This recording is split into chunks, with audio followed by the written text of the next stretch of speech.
There is more and more conversation in the general press and even in the medical world about plant medicine and psychedelics and their therapeutic effects.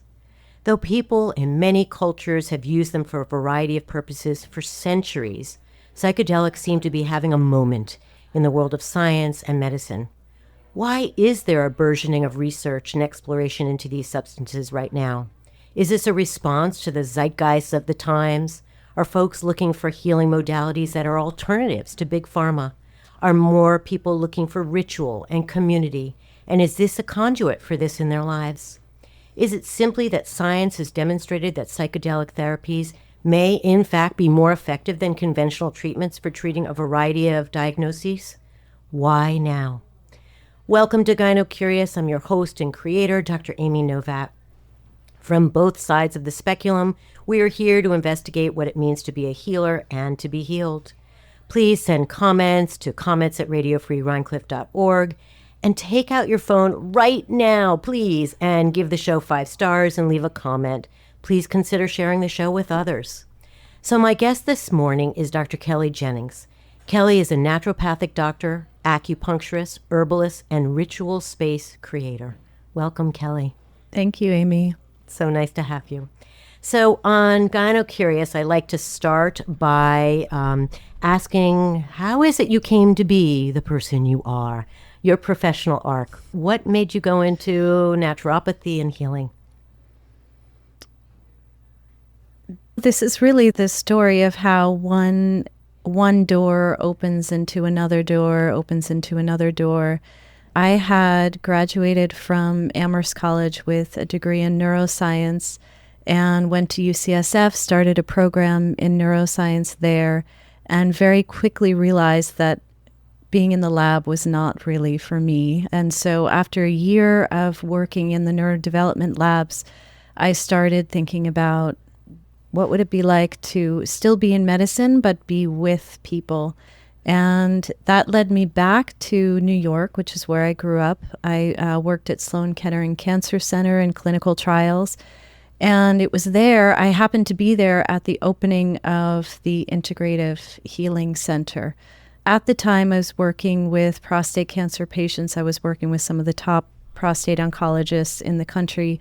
And as I was kind of immersed in this world of pharmacology and also patient care and clinical trials, it started to occur to me that there must be a different kind of medicine, a medicine where a doctor actually sits with a patient and really hears their story, where there isn't the pressure of putting a patient on pharmaceutical agents, where there isn't a pressure of clinical trials and IRBs and FDA approval. And it was also at this time I was applying to medical school and going on interviews and finding myself quite disillusioned with the interview process, but particularly meeting the students. And really all I was hearing about was whether the competition was cutthroat between the students or not. Oh, interesting. Yeah. And so this didn't lend itself to what my heart felt like it was looking for. And when I had been living in San Francisco, I had made a friend when I was taking organic chemistry, part of the pre-med requirements, who was talking about naturopathic medicine.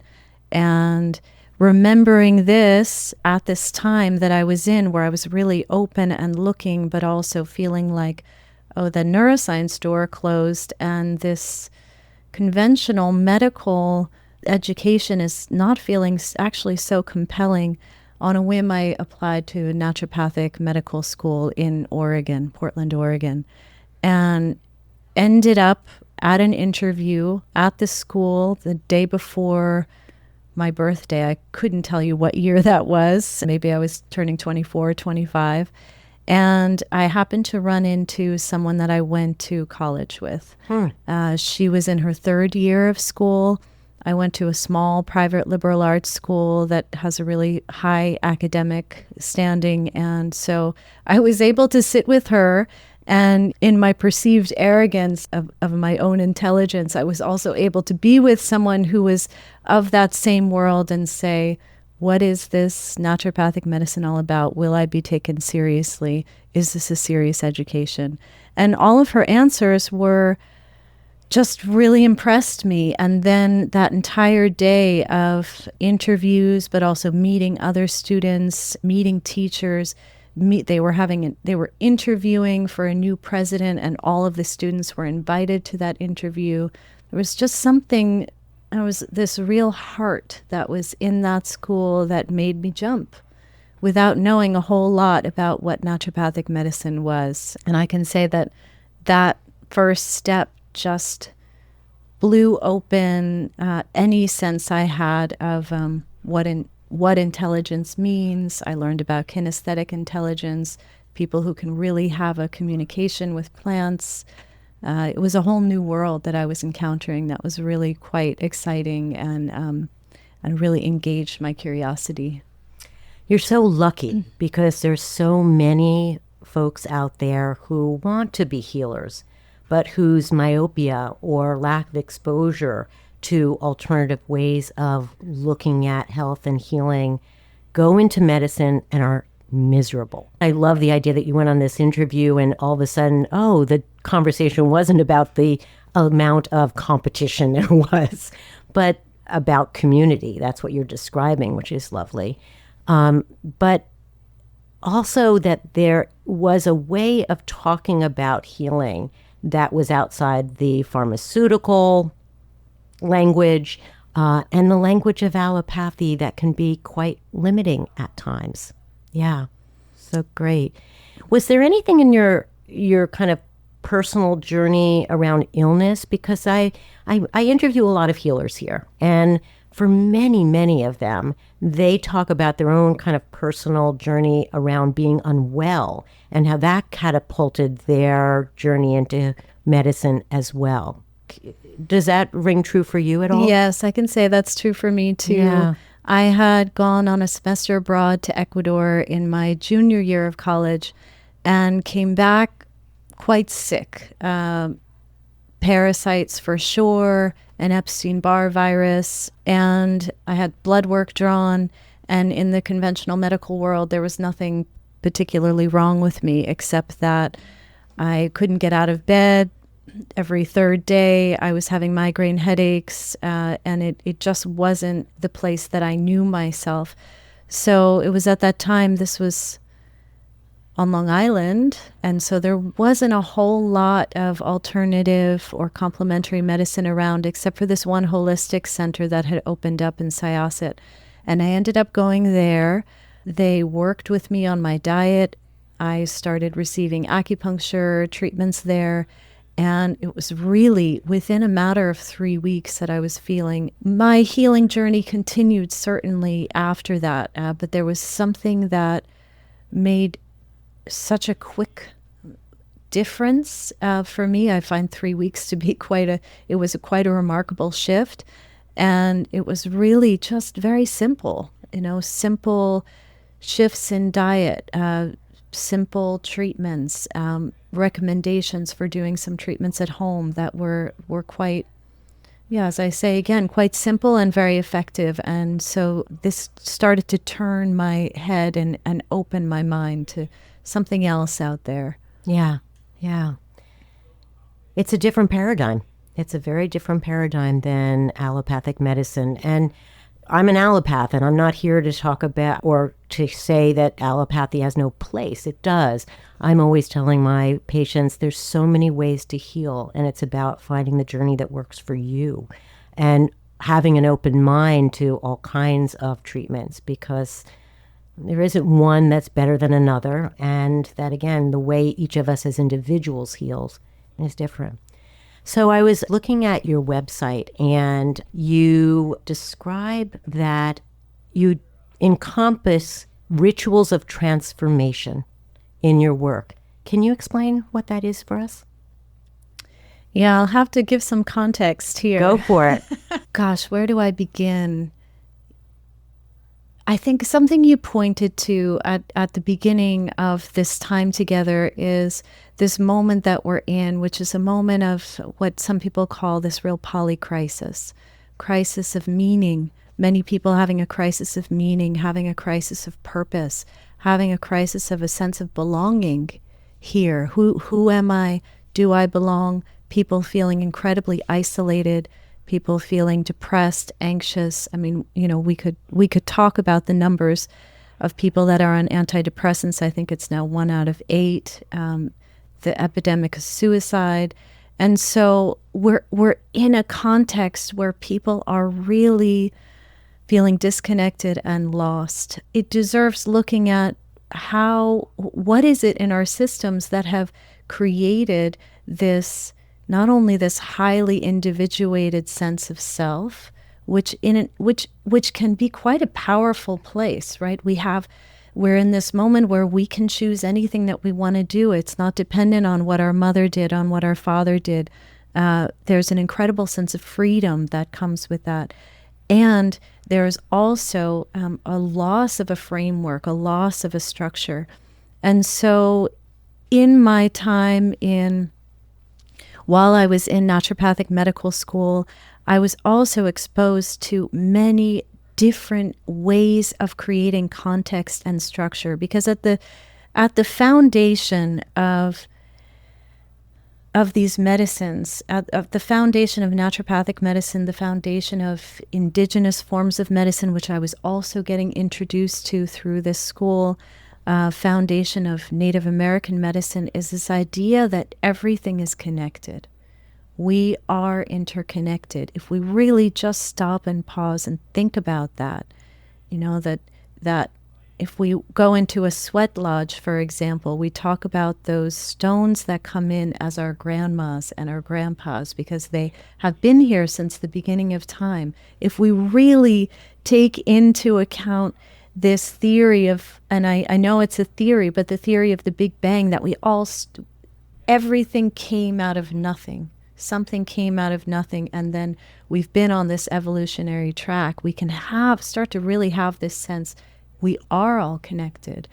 And part of what I have been steeped in and immersed in for the last 15, almost 20 years of my life is these other ways and modalities of healing that acknowledge and recognize and amplify this sense of connection. And so to bring us back to this conversation around psychedelics, part of what is so common in people's experiences when they have a psychedelic experience, they will often talk about this sense of everything's connected. It's like a big aha moment, right? But it's an embodied experience. It's not a mental experience. It's not something that can be rationalized. It's a full body experience of everything's connected. I didn't even know. And someone can have an experience like that, and that can change their life forever. And at the same time, someone can have an experience like that and then go back into this culture that really promotes this highly individuated self, where you're over there and you have your thoughts and I'm over here and I have my thoughts, and never the twain shall meet, or we meet, or we're looking to meet. How do we, my work and my mission really has become, how do we create structures within the culture that we're living in that can support and sustain this sense of connection? And so a big piece of this, as I've been exposed to these different communities and healing modalities, and I know we haven't talked too much about that yet, is that there are these rites of passage that help people transition into menopause, for example, that help people transition. There's a changing woman ceremony, for example, of the Dene people that I've been a part of, that is a highly ritualized rite of passage for a young woman who has gotten her period for the first time. And there's a way that the community comes around and greets her and uplifts her and encourages her. And it's these rites of passage or rituals of transformation, as I have them on my website, that can really help people to start to incorporate this sense of everything is connected. But part of what I feel my role is to help create these structures, to be a part of creating community that can hold these values together. It's beautiful. One of the reasons I'm doing GynoCurious is that so often women come into my office and describe a sense of isolation, of feeling alone in their healing journey, feeling alone in their illness. And the fact is that so many of us are going through some of the same journeys. So all of us as human beings experience illness, and how it impacts our daily lives is pretty profound.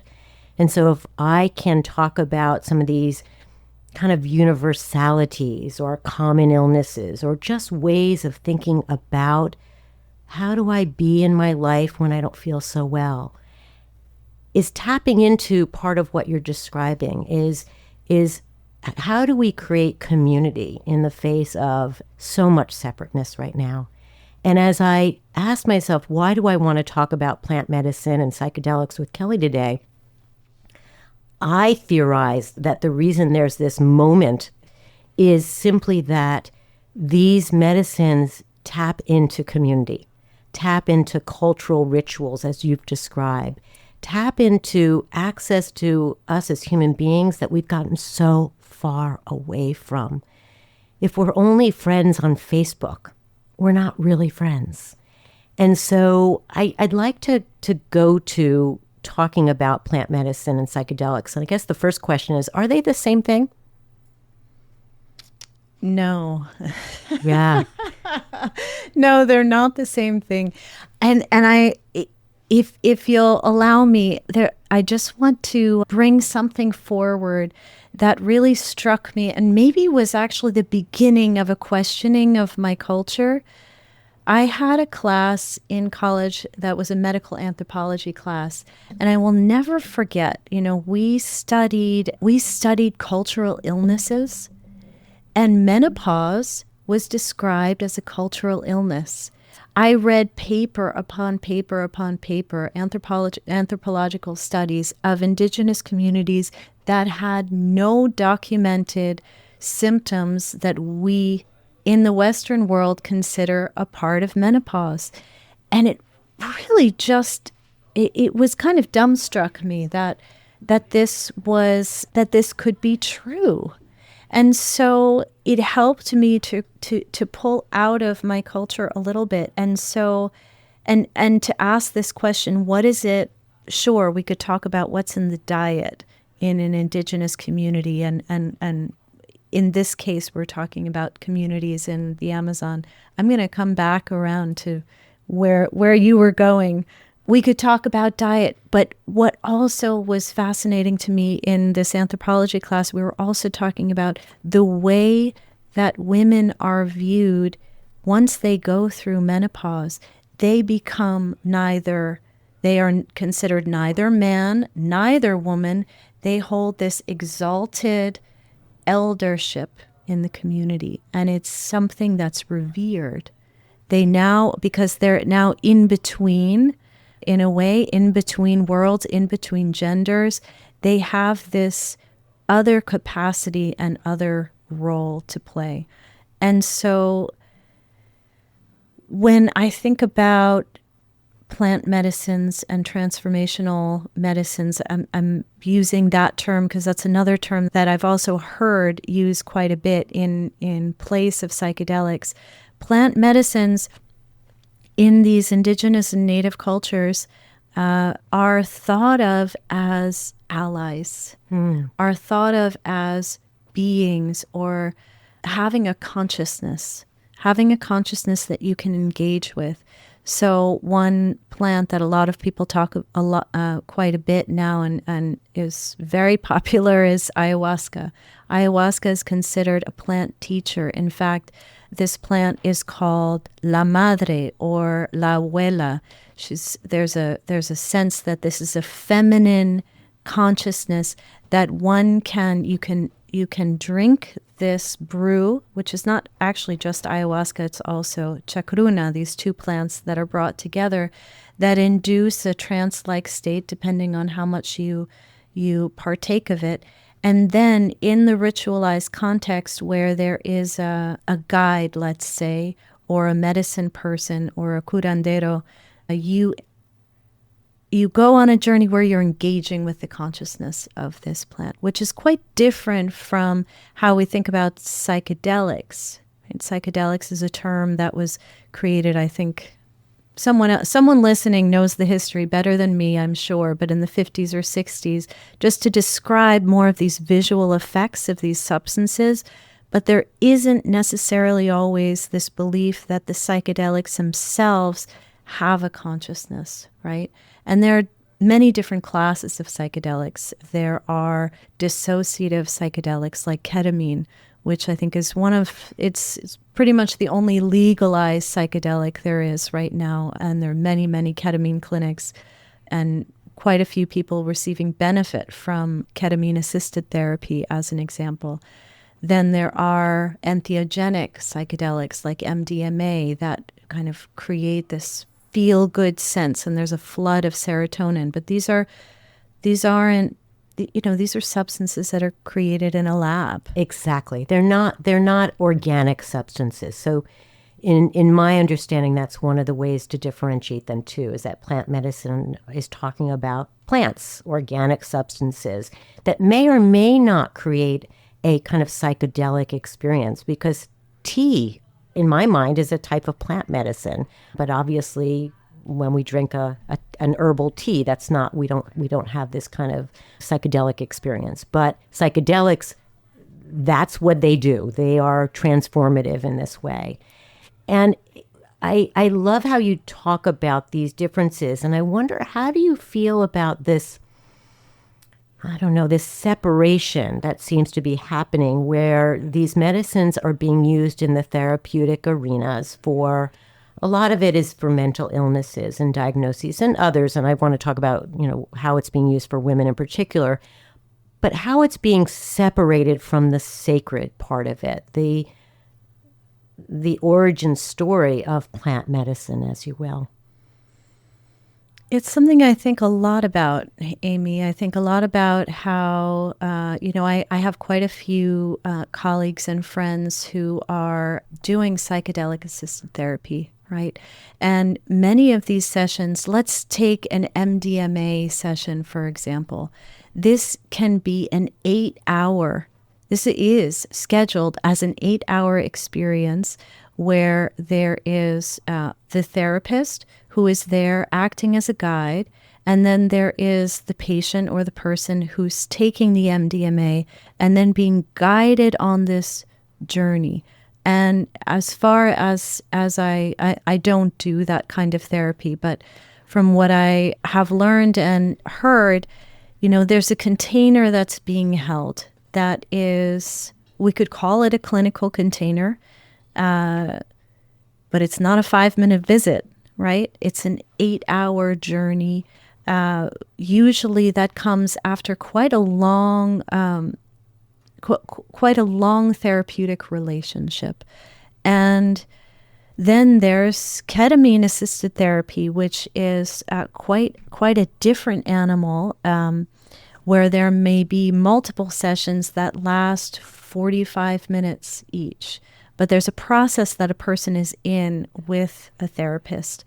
And this model doesn't work particularly well in the conventional medical model. In fact, there was recently, I think as recent as August 2024, there had been a really big push to legalize MDMA, and there was a Lycros, this pharmaceutical company, had brought forth all of these clinical trials that had been done. In the end, the FDA did not approve MDMA. They did not approve the legalization of MDMA, and in large part because it couldn't fit. It didn't fit in the model. And there we're talking about a substance, right? So it really remains to be seen whether we can fit these things together. I know many people who've received great benefit from doing MDMA-assisted therapy. There's couples therapy with MDMA. There's psilocybin-assisted therapy. And then also there's the spectrum of the Silicon Valley entrepreneurs microdosing with psilocybin in order to increase efficiency in their work. I mean, you name it, there are thousands and thousands of different ways people are using these medicines. And I think people are drawn, if they're drawn into this work, they're drawn to the different and various ways that are out there. Then there is this other context, which is a highly ritualized context of these plant medicines being used in the way that they have been used for thousands of years in different indigenous and native communities. So folks out there might be asking, how do these medicines work? And I asked myself the question too, and what I came across in my reading was, the mechanism by which psychedelics work is not fully understood. It's thought that they may work by increasing connectivity between different parts of the brain, that this increased connectivity may allow people to see their problems from a new perspective and to make lasting changes in their thinking and behavior. And that psychedelics also appear to reopen avenues for learning that impact social and emotional states and increase the brain's ability to change and adapt, what we call neuroplasticity. So can we talk about neuroplasticity, since you did study neurobiology and you clearly have interest in the brain and the function of the brain? This is obviously a really scientific way of describing what's happening, and it's all theoretical. Nobody really knows. If someone asks you, how does this work? What would your answer be? Well, something that's been popping up on my feed, my media feed over and over again, and is this, I think it recently came out in Science, but there's been a number of different research articles on this. And the title is, Scientists are discovering that the human consciousness is connected to the whole universe. Jung actually spoke about it. Right. The Akashic record is out there. There's all kinds of ways in which people have talked about this. Yeah. So how big is the container that we're talking about, right? We can talk about this organ of the brain. Sure, we can do studies that are showing incredible neuroplasticity that is available to a brain on psychedelics. We can talk about, Michael Pollan has this great book, has a ton of fantastic research in there, and you can listen to it on audio, which I recommend, How to Change Your Mind. And it's looking at how, we have this default mode network that essentially colors it's like our lens, how we relate to, how we interact with the world, how we believe the world even works, right? And that default mode network perhaps has been set in that first trauma that we ever had. Whatever that trauma was, dad left, or the teddy bear got lost and left. And that first trauma then creates this story that often is something that we're kind of navigating for the rest of our life, and unless we do some serious work to take a look at what that story is. And so this default mode network is something that actually goes quiet when someone is taking a plant medicine, a hallucinogenic plant medicine, or what we call an entheogen, or they're taking a psychedelic. This default mode network goes quiet, and now the brain is shown to be talking, like all the different parts of the brain that weren't talking to each other before all of a sudden are talking. So now you have this incredible expansion of consciousness. And if we pull that frame out, and let's just make an assumption, or let's just say, sure, what if our human consciousness is connected to the entire universe? So all of a sudden, we get access through these psychedelics to the entire universe. And this, I think, is part of why people are having these experiences of everything's connected. There's some kind of massive awakening. So many people ask me this question: how do we bring science and the spiritual together? I find science very spiritual. To me, a true scientist is someone who is just bringing curiosity, deep curiosity about processes, whether it's in the body or processes about the world. I was reading the other day that some people talk about the first science as being the science of tracking animals, right? Tracking footprints. It's this incredibly deep observation and listening. And this is really the quality that pretty much any elder or medicine person I've talked to, it's what they bring into those ceremonial contexts is the listening and the curiosity. It strikes me that if this is true, if in fact we're all connected, which I truly believe we are, then think about healing. If the individual is healing, then the community is healing and the universe is healing. And it's inspiring to think that way. It also gives us a little bit of responsibility, right? That as individuals, that perhaps we all have to work on ways in which to be our best in health, mind, body. And that if these medicines truly help not only the individual, but the community, the universe, if you will, then there's something really powerful and poignant about that concept. And again, it's in such contrast to the allopathic model. And hard for a lot of, I think, people listening to us, to wrap their heads around, if you will. But it's a beautiful concept. And well, just to pick up on that, because I think we often have a very we have a very human-centric way of thinking about things. And something I think about quite a bit, and I'm certainly not the only one, but, why is this happening now? yeah, Why is it that in the history of these different plants, peyote, for example, and the Native American church, and the Native American church that now has chapters all over the world, and ayahuasca, or what some people call the daime, becoming incorporated as a sacrament into a church, the Santo Daime, which now has chapters all over the world. Is there, if we take this to be true, that the plant itself has its own consciousness, is the plant trying to wake us up, trying to wake up this human, what has become really a human crisis, a human-caused crisis. If we think about climate change as an example, to some people this may sound crazy, but from a place way back in all of our history, there is some place that we all come from that is an indigenous context where we did have communication with nature, where we were in this awareness that everything's connected, right? And so this is a memory we can wake up.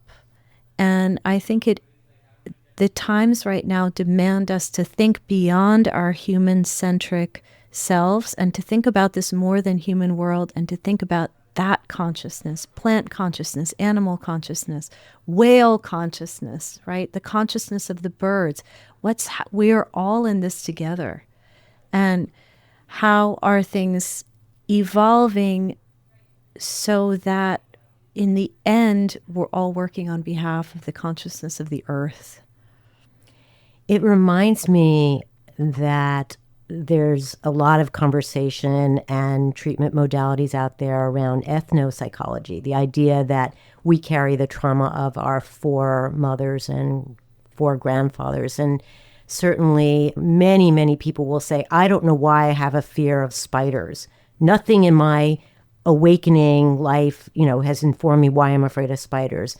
And then when they do some work around this fear, I'm being very simplistic here, of course, there's a memory that comes in around the great-grandmother who had some horrible trauma associated with spiders. And this has become quite an accepted form of understanding trauma, psychology. And for me, it kind of mirrors what you're sharing with us today. And I also want to remind listeners that, interestingly enough, 40% of prescription drugs in the Western world come from plants. And this concept of plant medicine is not new, even in the world of allopathy and conventional healing. That, like the top 20 best-selling medications in this country are from plants. It's not a new science in any shape, form, or fashion. We've just gotten so far away from the cultural, spiritual relationship with the plants. And there's something going on, and I think you're talking about it, and that's what I wanted to talk about today. Like, why now? Why are folks so interested in pursuing these experiences, whether it's with plant medicine or psychedelics in the therapeutic arena? And I do want to just point out to anyone who's listening who's thinking, maybe I need to try this, please make sure that you're working with somebody who is informed about these medicines, that it's a safe environment, that it's not someone who's selling it to you, from the corner store, and that these medicines, like everything else in our lives, has the light and the shadow to them. And so you want to feel safe in these journeys. So again, please make sure you're working with somebody who has experience and capacity to hold you during these experiences. That's right. And even if it's a context, and I don't mean to other indigenous communities in any way, but even if you are considering some kind of a retreat in Peru, please do your homework. I mean, there are issues, potential issues at any place you could go to. And so we don't want to, just because someone is considered a shaman or a curandero, we don't want to give them undue power. Particularly if you are working on trauma, that there are folks who have experienced taking these medications and it just triggers the trauma in a way that is, not helpful and in fact more traumatizing. So absolutely. So because I'm a gynecologist and I like to talk about women's issues, let's talk about, is there science? Do you have any experience with particularly women's issues? I know that these medicines are being used to address like premenstrual mood dysphoria and PMS, even postpartum depression. I think you and I had been talking about an autoimmune phenomenon. Can you speak more about that, please? Yeah. I know it's new science and new investigation. New science, and I wouldn't necessarily say that I am the best person to respond on the science, but I want to come back to this sense of belonging and sense of community, which I think in and of itself is a healing force. And there are many, as you brought up before, many of these kinds of rituals of transformation that maybe aren't necessarily fixing the problem in terms of blood work values, for example. Conventional Band-Aid approach. That's right. Yep. But they are working on a much greater sense of self, for example, which in and of itself, I see, can often resolve issues that were so front and center before, right? And so I think we all know the person who is hyper-focused on their health and in all the symptoms, and then wow, they get into a new relationship and it's all gone, right? Because something was being called for through these symptoms that then is being answered in a much more holistic way. And so that's kind of what I'm interested in, always looking for. How do we awaken the healing capacities of the body? And I think these, I know these plant medicines and psychedelics can help wake something up. They can help wake up a capacity that was forgotten about, or they can help clear a trauma, right? If it's held in the right context and there is the appropriate integration for the trauma. And they clear, we talk about this a lot in Qigong, they clear stagnation. And the stagnation itself was the issue. And all of a sudden now the flow is back in the body. And so this is more my tendency, is to really think about this in a macro sense. How is the whole being? What is the sense of purpose of the whole being? What is the sense of meaning of the whole being? What is autoimmune disease? Autoimmune disease is often this attack on the self. Well, how is that manifesting in the other ways, in this person? How are they thinking about themselves? How are they thinking about their life? How are they thinking about their relationships? How is their relationship to their mother? There are many different frames, and I think that's beyond what we have time for, but in these specific, because I see a lot of women with autoimmune issues, and autoimmunity most often affects women. We take a look at what's the whole pattern that's involved in this autoimmune process that's going on in the body, and what are the different pieces that we can start to shift so that this attack on the self is no longer a part of this process. How do we create that empowerment in the self? Often in my conversation with guests, we talk about how so many of us have our own narratives. I am what I am because of this. This is happening due to that. That we get in these ruts of ways of describing our lives and our ways of being in this cause and effect manner that is very limiting. Because if we can't get out of the rut, then we just stay in the rut. And I was interested when I was, again, kind of thinking about the psychedelic experience. Words that are often used to describe that experience, or the hallmarks, if you will, are ineffable. This feeling that you cannot adequately put the experience into words.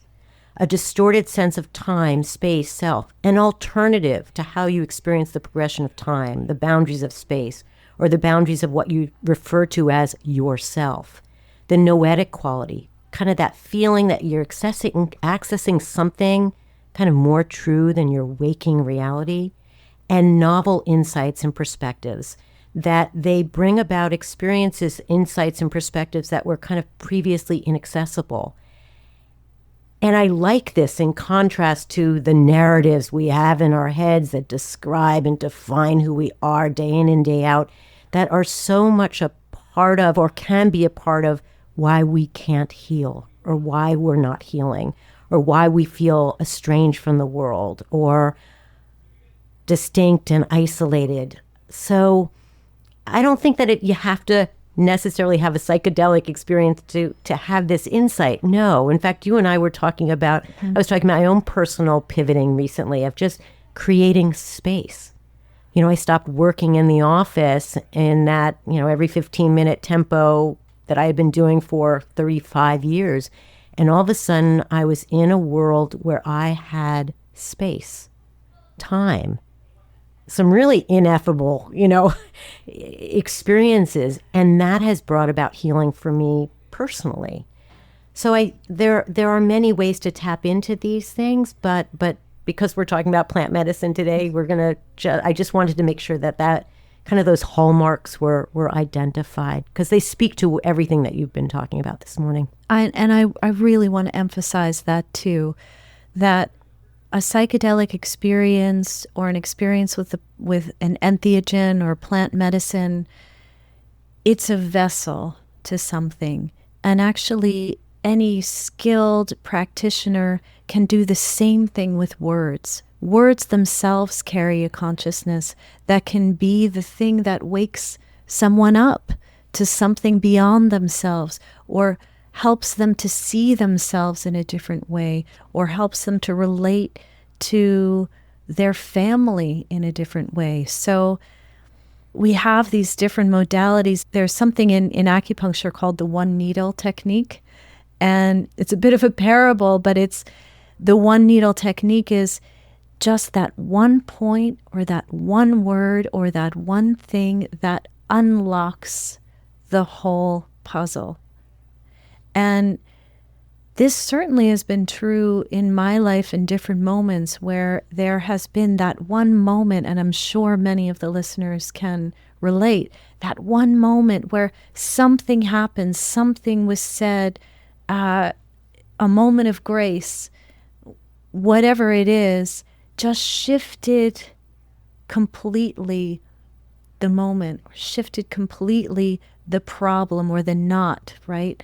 And I find this actually is what compels me more than any particular kind of treatment, is that. How do we support that?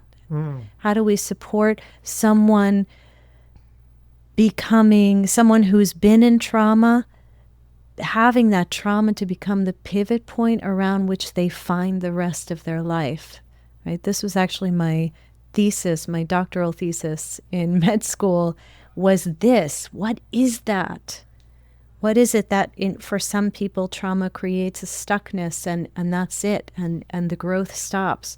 But for other people, it actually becomes something that becomes the medicine for the rest of their lives that then they can share with other people.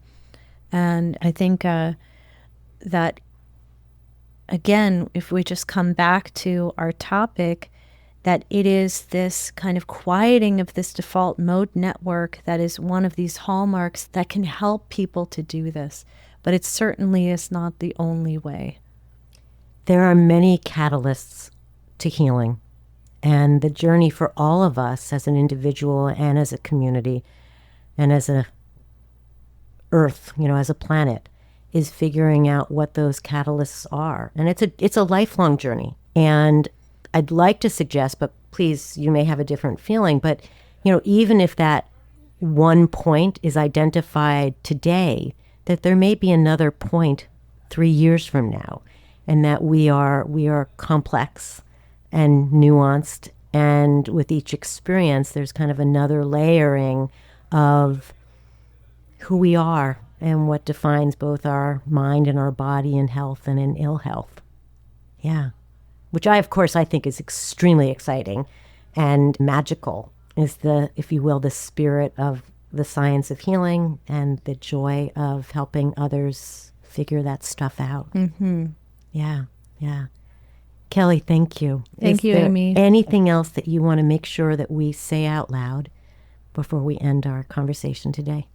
Be full of care out there. So I like to ask as our last question about pleasure. What gives you pleasure in your life? I really enjoy being 48. I really enjoy this feeling that I know who I am and I feel pretty good about it. Right on. Yeah. And it's not a knowing of, this is what I do and that's what I do and that's what I do. It's like just a grounded, centered feeling of I belong here and I feel good about it. Oh, I'm so glad. I wish that for all of us, right? What a different world it would be. Thank you for joining me today. Thank you. I'm really very grateful. And thank you to Jen Hammoud and Maddie Rosenberg, my co-producers, and thank you to the Epicurean for having us here. Until the next episode, please stay well.